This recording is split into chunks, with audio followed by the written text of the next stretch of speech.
Imagine avoir un employé qui travaille pour toi H24. Il connaît ton business par cœur et il ne prend jamais de pause. Évidemment, je te parle du projet le plus ambitieux de l'année, en tout cas qui a une hype énorme en ce moment. Les chiffres parlent d'eux-mêmes, hein, plus de 200 000 stars sur GitHub.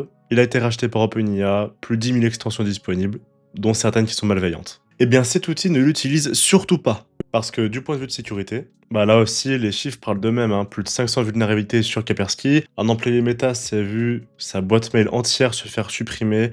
L'autorité néerlandaise déconseille le déploiement sur données sensibles ou régulées. Et encore, c'est pas ça le pire. Parce que bon, dans 3-6 mois, tout ça sera fixé. Et peut-être même que demain, ce sera 100% sécurisé. Mais garde en tête que cet outil, by design, a un accès total à tes systèmes. Ce qui veut dire que entre de mauvaises mains, OpenClaw, c'est un stagiaire surpuissant en roue libre dans ton business. Et toi, bah, t'es pas dev et ni en cybersécurité. T'as pas le temps de le configurer, de le sécuriser et de le surveiller. C'est pour ça que j'ai une alternative à te proposer. Et en testant tous ces outils, j'ai compris un truc simple. Le problème, ce n'est pas la puissance de l'IA, mais le problème, c'est plutôt les compétences métiers ou plutôt le manque de compétences métiers. Une IA ne sait pas comment tu relances, elle ne sait pas comment tu factures, elle ne sait pas comment tu onboard. Et c'est en partie pour ça que tu passes la plupart de ton temps dans l'administratif. Ce qu'il te faut, c'est un outil qui connaît les compétences métiers de ton business et qui exécute dans un cadre verrouillé. Ce qu'il te faut, c'est donner la mémoire de ton entreprise. Qu'est-ce que ça veut dire? Eh bien, au lieu d'avoir une IA stagiaire qui a tout mais qui comprend rien, eh bien, on va cadrer une IA dans laquelle on lui inculte des compétences métiers. Quelque chose où tu gardes le contrôle et qui applique tes règles internes.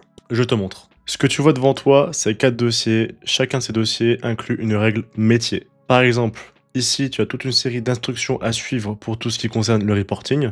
Ici, idem pour la facturation, idem pour l'onboarding et idem pour la relance. Ces fichiers te permettent d'envoyer un modèle des compétences cadrées et instructives selon des compétences métiers. Typiquement pour les relances, bon bah, je mets quand utiliser le skill de relance, les instructions, un barème typique, donc la tonalité, grosso modo, de la relance selon le retard de la facture, d'autres règles et un format de sortie. Tout ça, ce sont des règles internes de comment toi, tu entreprends tes relances chez toi. Et ici, j'ai un système qui, dans un premier temps, va charger les skills, et j'ai un ingénieur qui va les récupérer selon la nature de la demande. Je te fais une petite démo. Et pour te mettre en situation, bon bah imagine t'as un employé qui est fraîchement arrivé chez toi et qui doit faire une relance client, mais il ne sait pas comment faire. Donc, eh ben, allons nous renseigner. J'ai mon petit chat, j'ai mon message comment faire une relance client en retard de 17 jours. J'envoie. Et l'agent, 10 secondes plus tard, me répond « Parfait, j'ai le skill de relance. Maintenant, pour vous aider à relancer ce client en retard de 17 jours, j'ai besoin de quelques informations.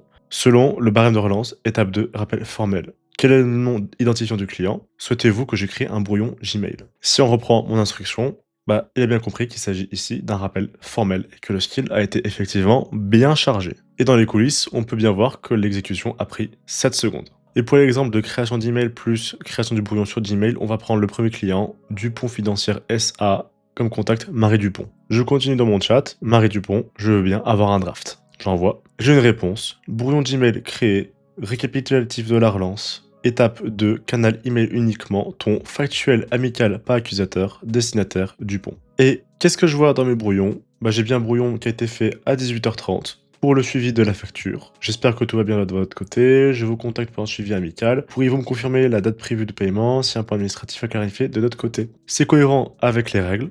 Rappel formel. Ouverture du dialogue. C'est un service, pas une menace. Prérequis administratif avec la rédaction de l'email complet en français sur un temps prescrit et évidemment, bon, on me l'a demandé avant, le draft Gmail. OpenClaw, c'est le jouet le plus impressionnant de l'IA pour le moment, mais qui je trouve n'est pas encore assez mature pour faire de vrais business. Et selon moi, un vrai employé IA, c'est celui qui a les compétences métiers de ton business et qui agit dans un cadre que tu contrôles. Maintenant, bah, si toi aussi tu veux mettre en place des compétences métiers dédiées à une IA, j'ai un template en description. Et également, si tu veux regarder ce que ça donnerait dans ton business, le lien est en description.